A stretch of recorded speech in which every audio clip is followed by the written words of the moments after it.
السلام عليكم ورحمة الله وبركاته. بسم الله الرحمن الرحيم.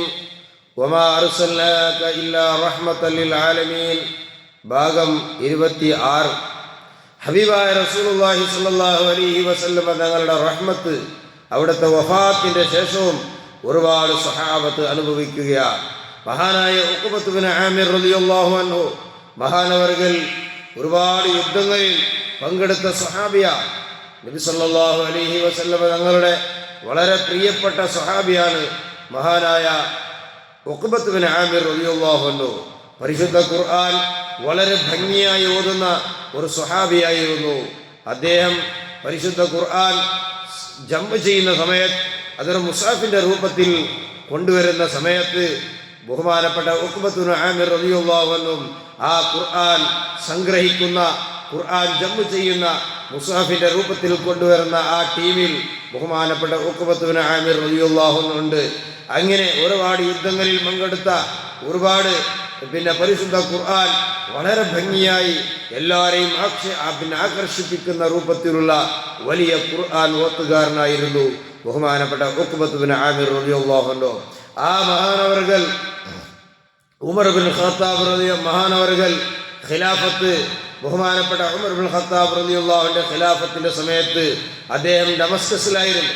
ഡമസ്കസിന്റെ യുദ്ധത്തിന് വേണ്ടി ഡമസ്കസിൽ യുദ്ധം ചെയ്ത് വിജയം കിട്ടിയ ആ സന്തോഷ വാർത്ത മഹാനായ ഖലീഫ ഉമർ റളിയല്ലാഹു അൻഹുവിന്റെ അടുത്ത് പറയാൻ വേണ്ടി ബഹുമാനപ്പെട്ട ഉഖബത്ത് ബിൻ ആമിർ റളിയല്ലാഹു അൻഹു മദീനയിലേക്ക് വരുന്നു. ഷാമിൽ നിന്ന് മദീനയിലേക്ക് വരുന്ന ഉഖബത്ത് ബിൻ ആമിർ റളിയല്ലാഹു അൻഹു 7 ദിവസം യാത്ര കൊണ്ടാണ് വന്നത്. സുബ്ഹാനല്ലാഹ്, അദ്ദേഹത്തിന് തിരിച്ച് പെട്ടെന്ന് പോകണം. ഒരാഴ്ചയുടെ യാത്ര അത് വലിയ ബുദ്ധിമുട്ടാണ്. എന്തോ ആവശ്യത്തിന് വേണ്ടി അദ്ദേഹത്തിന് പെട്ടെന്ന് പോകണം, പെട്ടെന്ന് നാട്ടിലെത്തണം. ഇന്നത്തെ പോലെ ഫ്ലൈറ്റിന് സൗകര്യമൊന്നും ഇല്ല. അതേ സമയത്ത് ബഹുമാനപ്പെട്ട ഉഖബത്ത് ബിൻ ആമിർ റളിയല്ലാഹു അൻഹു പെട്ടെന്ന് നാട്ടിലേക്ക് എത്താൻ എന്താണ് ചെയ്തത്? റഹ്മത്തുൽ ലിൽ ആലമീൻ, ലോകത്തിന് റഹ്മത്തായി വന്ന ഹബീബായ റസൂലുള്ളാഹി സ്വല്ലല്ലാഹു അലൈഹി വസല്ലം തങ്ങളുടെ ഖബർ ഷരീഫിന്റെ അടുത്തേക്ക് പോവുകയാണ്. മഹാനായ ഉഖബത്ത് ബിൻ ആമിർ റളിയല്ലാഹു അൻഹു തങ്ങളുടെ ഖബർ ഷരീഫിന്റെ അടുത്തേക്ക് പോയി. അതാ സുബ്ഹാനല്ലാഹ്, ഹബീബായ നബി സല്ലല്ലാഹു അലൈഹി വസല്ലം തങ്ങളോട് ശഫാഅത്ത് ചോദിക്കുന്നു. എനിക്ക് വഴിയൊന്ന് ചുരുക്കി കിട്ടണം, പെട്ടെന്ന് നാട്ടിലേക്ക് എത്താൻ അല്ലാഹു തആല വഴിയൊന്ന് ചുരുക്കി തരണം. അതുകൊണ്ട് തങ്ങളുടെ ശഫാഅത്ത് എനിക്ക് വേണം, തങ്ങളുടെ സഹായം എനിക്ക് വേണം, തങ്ങളുടെ റഹ്മത്ത് എനിക്ക് വേണമെന്ന് ഹബീബായ നബി സല്ലല്ലാഹു അലൈഹി വസല്ലം തങ്ങളുടെ ഖബർ ഷരീഫിന്റെ അടുത്ത് പോയി പറഞ്ഞപ്പോൾ സുബ്ഹാനല്ലാഹ്, മഹാനവർകൾ 7 ദിവസം യാത്ര ചെയ്ത് മദീനയിലേക്ക് എത്തിയ ഉഖബത്ത് ബിൻ ആമിർ റളിയല്ലാഹു അൻഹു തിരിച്ചങ്ങോട്ട് എത്തുന്നത് വെറും 2.5 ദിവസം കൊണ്ട് മാത്രമാണ്. ബഹുമാനപ്പെട്ട ഇമാം നവവി റളിയല്ലാഹു അൻഹു തഹ്ദീബുൽ അസ്മാഇ വൽ ലുഗാത്ത് എന്ന കിതാബിൽ ഇത് വിശദീകരിച്ച് പറയുകയാണ്. ഉഖബത്ത് ബിൻ ആമിർ റളിയല്ലാഹു അൻഹു ഇസ്തശ്ഫഅ ബിൻ നബി സല്ലല്ലാഹു അലൈഹി വസല്ലം, നബി സല്ലല്ലാഹു അലൈഹി വസല്ലം തങ്ങളോട് ശഫാഅത്ത് ചോദിച്ചു. ഫീ തഖരീബി ത്വരീഖിഹി, അദ്ദേഹത്തിന്റെ വഴിയൊന്ന് ചുരുക്കി കിട്ടാൻ, പെട്ടെന്ന് നാട്ടിലേക്ക് എത്താൻ.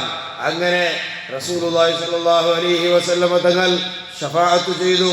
അങ്ങനെ ഫറജഅ മിനൽ മദീനത്തി ഇല ശാം, മദീനയിൽ നിന്ന് ഷാമിലേക്ക് അദ്ദേഹം ഫീ യൗമൈനി വനസ്ഫിൻ, വെറും 2.5 ദിവസം കൊണ്ട് മടങ്ങിപ്പോയി. 7 ദിവസം യാത്ര ചെയ്യുന്നവിടെ അതിന് കാരണം റസൂലുള്ളാഹി സ്വല്ലല്ലാഹു അലൈഹി വസല്ലം തങ്ങളോട് ബിദുആഇഹി ഇൻദ ഖബ്രി റസൂലില്ലാഹി സ്വല്ലല്ലാഹു അലൈഹി വസല്ലം വതശഫഉഇഹി ബിഹി, നബി തങ്ങളുടെ ഖബറിന്റെ അടുത്ത് ദുആർന്നതും നബി തങ്ങളോട് ശഫാഅത്ത് തേടിയതിന്റെയും ഒറ്റ കാരണം കൊണ്ട് അദ്ദേഹം ബസ്സിൽ വന്നാൽ ഫ്ലൈറ്റിൽ പോയ പോലെ ആ 7 ദിവസത്തിൽ വന്ന മനുഷ്യൻ 2.5 ദിവസം കൊണ്ട് നാട്ടിലേക്ക് എത്തി. ഇതാണ് ഹബീബായ റസൂലുള്ളാഹി സ്വല്ലല്ലാഹു അലൈഹി വസല്ലം തങ്ങളുടെ റഹ്മത്ത്. അത് മരണം കൊണ്ട് തീരുന്നില്ല. ഹയാത്തി ഖൈറുൽ ലക്കും വ മമാതി ഖൈറുൽ ലക്കും എന്നാണ് ഹബീബായ നബി സല്ലല്ലാഹു അലൈഹി വസല്ലം തങ്ങൾ ലോകത്തോട് ഉണർത്തിയത്. അതുകൊണ്ട് നബി തങ്ങളുടെ ശഫാഅത്ത്, നബി തങ്ങളുടെ സഹായം ഈ ദുനിയാവിലും ആഖിറത്തിലും നമുക്കെല്ലാം കിട്ടണം. അല്ലാഹു അതിന് തൗഫീഖ് ചെയ്യട്ടെ. വൽഹംദുലില്ലാഹി റബ്ബിൽ ആലമീൻ.